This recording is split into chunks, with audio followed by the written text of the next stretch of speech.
great tremolo. Are you ready? Here comes the tremolo. Lots of energy. Lots of energy. You can give me more energy than that. I'm not scared yet. Okay.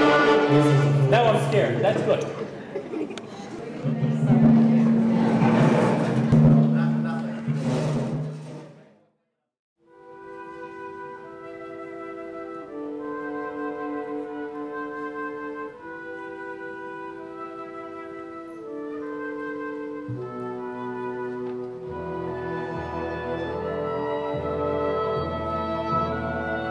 The city of Wu was perched on a hill between two mountains.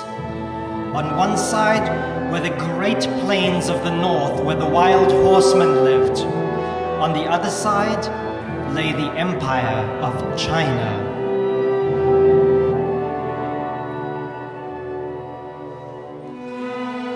A lad named Han was the gate sweeper of the city.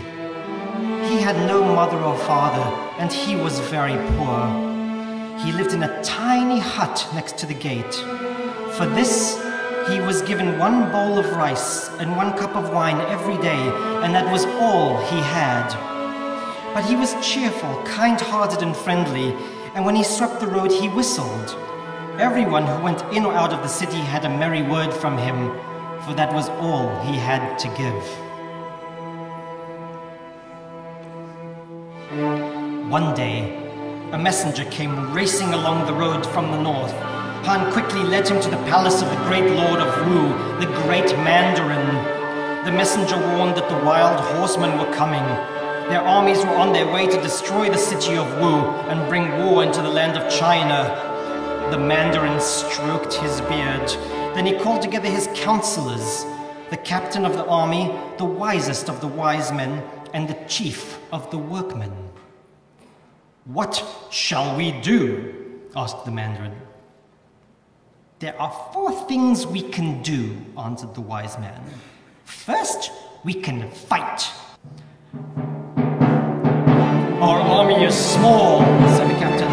"They know how to shout loudly, how to make threatening leaps, and how to wave their swords in the bravest possible way, but they don't know much about fighting."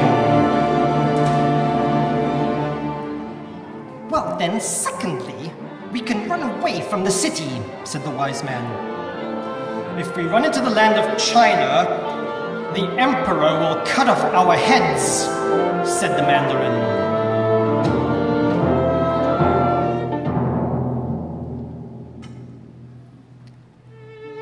"Thirdly," said the wise man, "we can surrender." "If we surrender, the wild horsemen will cut off our heads," remarked the chief workman. "What is the 4th thing?" asked the Mandarin. The wise man shrugged. "We can pray to the great cloud dragon to help us." That seems most practical," said the Mandarin. So the gongs were beaten, the smoke of sweet incense rose up, and everyone in the city prayed.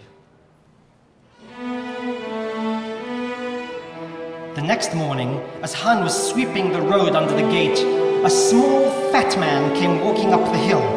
He had a long white beard and a shiny bald head, and he leaned on a long staff. The fat man asked Han to take him to the ruler of the city.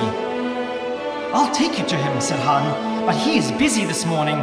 We are expecting a great enemy, and the Mandarin is praying to the great cloud dragon for help." "I know," said the little man. "I am a dragon."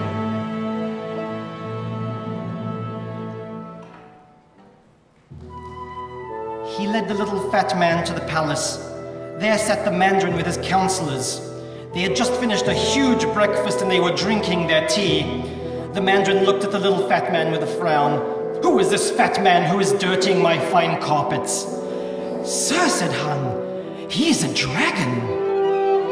"I have come to help you," said the little fat man. "But if you want a dragon to help you, you must treat him with courtesy. I have come a long, weary way. Give me something to eat and something to drink and speak to me politely, and I will save the city."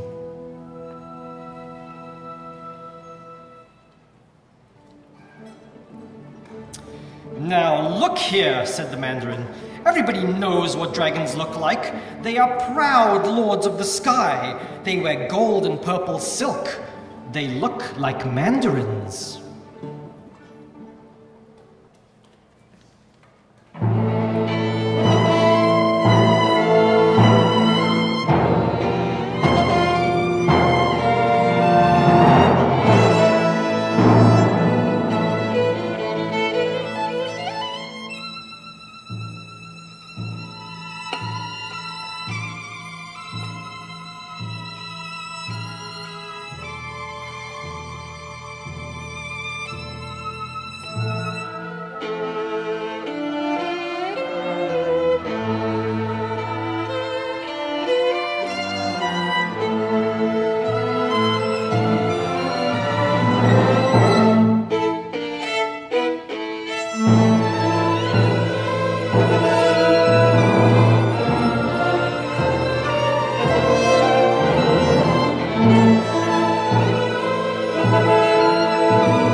How do you know what a dragon looks like? Asked the little man. Have you ever seen one? Certainly not, but everyone knows what a dragon looks like, said the Mandarin. He turned to his counselors. Isn't that so? The chief of the workmen put in, everyone knows that dragons are strong, hard-working, and tough. Nothing is too hard for them to do. They look like workmen.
How do you know what a dragon looks like? Asked the little man. Have you ever seen one? Certainly not, but everyone knows what a dragon looks like, said the chief of the workmen. The captain of the army sat up straight, brushing grains of rice from his uniform. Not at all, said he. Everyone knows that dragons are fierce and brave. The sight of them is like the sound of trumpets. They look like warriors.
How do you know what a dragon looks like?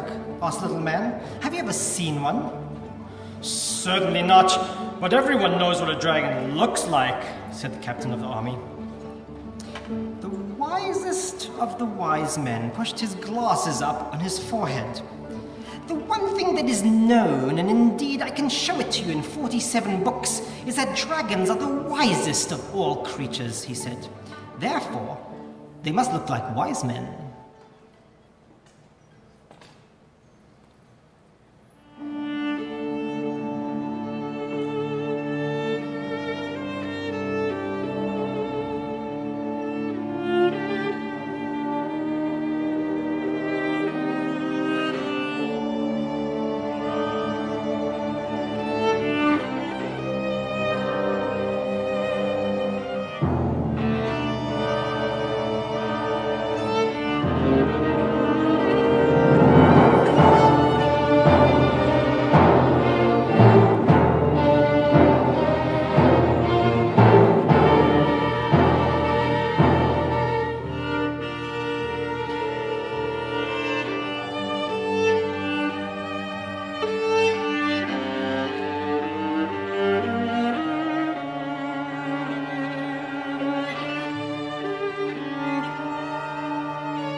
How do you know what a dragon looks like? Asked the little man. Have you ever seen one? Certainly not, but everyone knows what a dragon looks like, said the wise man. At that moment, they heard the screams and yells from outside. Everyone rushed out to the gate to look.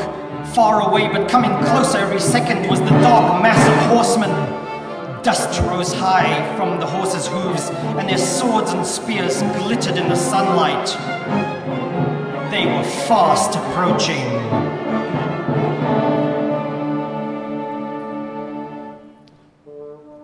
The little fat man stood quietly leaning on his staff. If you will treat me with courtesy, he said, I will save the city. Give me something to eat and something to drink, and speak to me politely. That is the only way to get a dragon to help you. The Mandarin dismissed him with a wave of his hand, and he ran home to the palace, crawled under his bed, and lay there shivering. The captain of the army ordered his men to follow him. They turned and ran to the barracks, where they all hid under their beds, shaking. The wise man and the chief of the workmen fled to their own houses, and all the people hurried after them.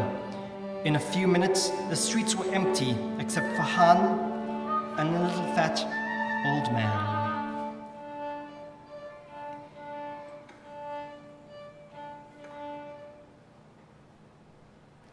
Well, said Han, the enemy will be here soon. I don't know whether you're a dragon or not, but if you are hungry and thirsty, please do me the honor of coming into my humble house. He showed the old man the way to his tiny hut. There he gave him the bowl of rice and the cup of wine, which were all he had. The old man ate and drank. I don't think much of the people of Wu, he said, but for your sake, I will save the city. The little fat man said, now I will show you what a dragon looks like. He sprang up into the air and his form changed. He grew taller than the tallest tree, taller than the tallest tower. He was the color of sunset shining through the rain. Scales covered him, scattering light of all the colors of the rainbow. His claws and teeth glittered like diamonds. He was more beautiful and more frightening than anything Han had ever seen. He flew high and drew a long breath, and the wild horsemen were blown far and wide. Those that escaped turned and galloped madly away through the land. With a final roar, the dragon vanished. sky.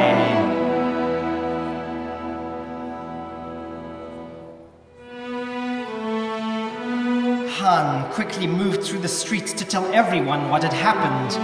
They could see for themselves that the enemy had vanished. Everyone cheered for Han. They pinned medals on his chest, and from that day on called him the Honorable Defender of the City. But best of all, said Han, we know what a dragon looks like. He looks like a small, bald, fat, old man.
Here's the tremolo.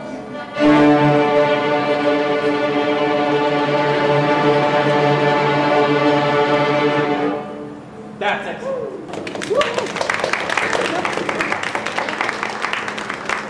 Your first year, you just stand beautifully in rest position, okay, and just smile.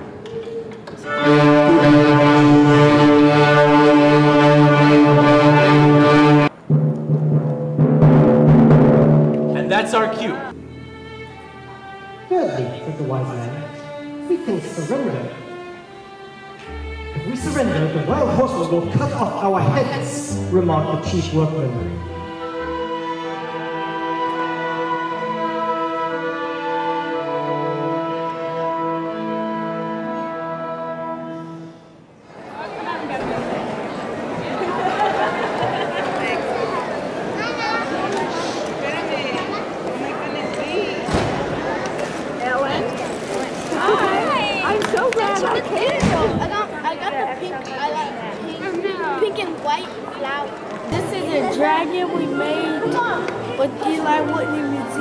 Remember, you're going to turn the pages for me tomorrow, right? I was nervous at first of all, when I first got